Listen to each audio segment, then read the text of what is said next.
पश्चिमी दिल्ली के राजौरी गार्डन इलाके में मंगलवार 9:45 पर जिस तरह से नीरज बवाना गैंग के हिमांशु भाऊ ने अपने 2 से 3 शूटरों को भेजकर एक कुख्यात गैंग के एक गैंगस्टर की हत्या करवाई, अब वो सवालों के घेरे में है। न सिर्फ उसकी हत्या करवाई बल्कि सोशल मीडिया पर जिम्मेदारी के पोस्ट लेकर दिल्ली पुलिस को साफ साफ चुनौती दी जा रही है। दिल्ली पुलिस इस मामले में एक लड़की की तलाश कर रही है। उस लड़की का नाम है अनु। अनु मारे गए शूटर के साथ उस वक्त बर्गर खा रही थी, लेकिन अब जिस तरह से जानकारियां निकलकर सामने आ रही हैं, अनु के बारे में बहुत सारी बातें निकलकर ऐसे सामने आ रही हैं जो अब सवालों के घेरे में दिखाई दे रही हैं। हरियाणा की पुलिस ने उस लड़की की पहचान की है और जब एक एक बातें उस लड़की के बारे में निकलकर सामने आई तो वाकई में वो सारी बातें हैरान करने वाली हैं, जो आज के इस वीडियो में मैं आपसे बताने जा रहा हूं। तो वीडियो के अंत तक बने रहेगा। नमस्कार, मेरा नाम है देवनाथ पांडे और आप देख रहे हैं BDF न्यूज़। दरअसल दिल्ली के राजौरी गार्डन में मंगलवार देर शाम बर्गर किंग आउटलेट में हुई गोलीबारी या गैंग वॉर, जिससे पूरा इलाका पूरी देश की राजधानी दिल्ली दहल गई। 3 अज्ञात हमलावरों ने करीब 40 राउंड फायरिंग कर अमन जून नाम के उस शख्स को मौत के घाट उतार दिया। हालांकि उसके साथ बैठकर जो स्क्रॉल कर रही थी मोबाइल फ़ोन, वो लड़की वो पूरी तरह से सुरक्षित है। ये वही लड़की है जिसने फ़ोन कर अमन को बर्गर किंग बुलाया था। शक की सुई अब इस लड़की की तरफ इसलिए भी घूम रही है क्योंकि हमलावरों ने लड़की को साइड कर सिर्फ अमन जून को निशाना बनाया, और इतना ही नहीं, अमन की हत्या के बाद ये लड़की मौके से फरार हो जाती है। ये जानकारी पुलिस सूत्रों के हवाले से निकलकर सामने आई है। आउटलेट के CCTV फुटेज से भी उस लड़की की तस्वीर निकलकर सामने आ रही है जिसमें उस CCTV को देख रही है। अब साफ तौर से देखा जा रहा है कि काउंटर पर खड़ी लड़की CCTV क्यों देख रही है, और इसी बीच एक सवाल और उठ रहा है कि अमन जून का मोबाइल चलाने वाली ये लड़की आखिर कौन है। बर्गर किंग में अमन जून के साथ बैठी इस लड़की का नाम अनु बताया जा रहा है। वो आउटलेट में अमन जून के साथ उस वक्त बैठी हुई थी। खाना ऑर्डर करने के बाद दोनों दूसरी लाइन में एक टेबल लेकर बैठे हुए थे और इस बातें कर रहे थे।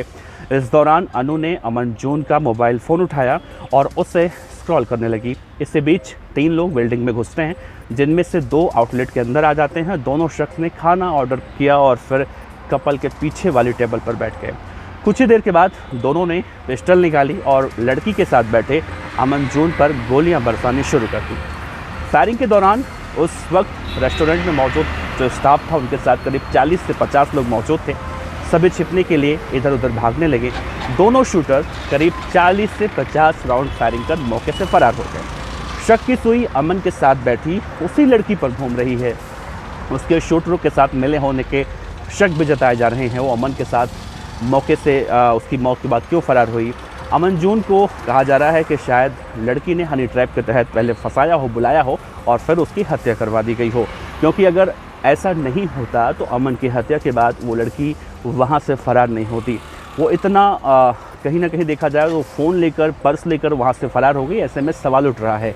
इसी बीच देखा जाए मृतक अमन के पास कुछ भी जब बरामद नहीं होता है तो अब उस लड़की की तलाश बहुत ही शिद्दत से की जा रही है। पुलिस लगातार उसे ढूंढ रही है। बर्गर किंग आउटलेट में जैसे ही कल फायरिंग हुई वहाँ पर अफरा तफरी मची। घायल हालत में अमन को तुरंत हॉस्पिटल में एडमिट कराया गया, लेकिन वो नहीं बच सका। अब देखिए, जानकारी निकलकर ये भी सामने आ रही है कि ये पूरा जो एंगल है वो गैंग वॉर के रूप में देखा जा रहा है और कहा जा रहा है कि अशोक प्रधान गैंग का काफ़ी करीबी था। इस हमले की जिम्मेदारी जब हिमांशु भाऊ लेता है और नीरज बवाना का साथी नवीन बाली लेता है, तो साफ तौर से यही कहा गया है कि शक्ति दादा 2020 में जब मारा गया था, जब वो अपने खेत में वॉलीबॉल खेल रहा था, उसी की हत्या का बदला ये लिया गया है। और ये भी कहा गया कि सबका नंबर आने वाला है। तो कहीं ना कहीं एक तरह से देखें, गैंग वॉर का सिलसिला जो देश की राजधानी दिल्ली में काफ़ी लंबे वक्त से रुका हुआ था गोगी की हत्या के बाद, वो अब एक बार फिर से शुरू होता दिखाई दे रहा है। ऐसे में दिल्ली पुलिस के लिए कहीं ना कहीं बहुत बड़ी चुनौती इस वक्त 22 साल का लड़का जो झज्जर का रहने वाला है और इस वक्त पुर्तगाल में बैठा हुआ है, वहाँ से बैठकर जिस तरह से वो एक के बाद एक बड़ी बड़ी वारदातें कर रहा है, वो पुलिस के लिए बड़ा सबक बन चुका है। वैसे आपकी जानकारी के लिए बता दें, अभी 10 दिन पहले उसी गैंगस्टर हिमांशु भाऊ का एक शागिर्द पुर्तगाल में पकड़ा गया था। हिमांशु भाऊ पर मकोका लगा दिया गया है। हिमांशु भाऊ के खिलाफ इंटरपोल एजेंसी में शिकायत की गई है।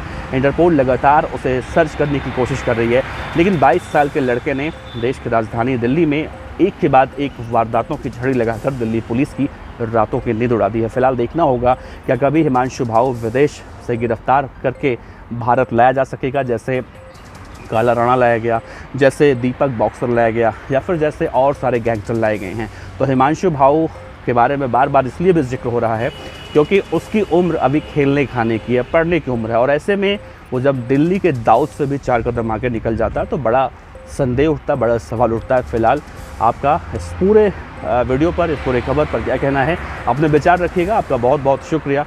नमस्कार, जय हिंद।